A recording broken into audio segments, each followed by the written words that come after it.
के कुछ ना हो पाई तो हिट बारे भाई धंजे भैया के कुछ ना हो पाई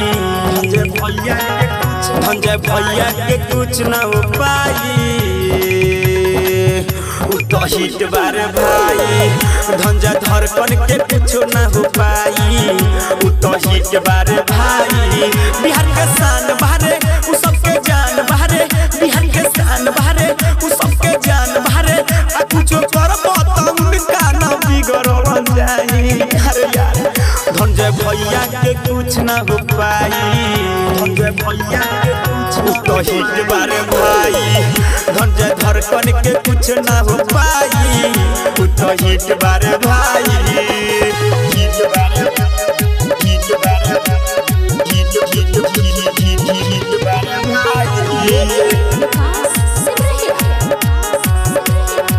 धंजे धड़कन के कुछ ना हो पाई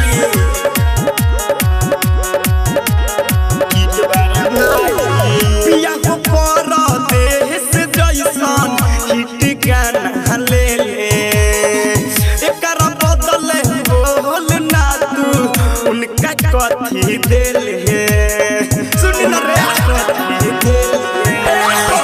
पिया को पर देश जैसन हिट गाना ले एकरा बदले बोल ना तू उनका कथी दिल कितना करता रे कितना करता रे तू माई माई तो हिट बारे भाई कि धंजे भैया के कुछ ना हो पाई तो हिट बारे भाई हिट बारे हिट बारे भाई रिकॉर्डिंग बाय एमएस फिल्म्स धंजे धड़कन के कुछ ना हो पाई हिट बारे भाई राइटर विवेक अभिनाश उनका करते हैं गुनगान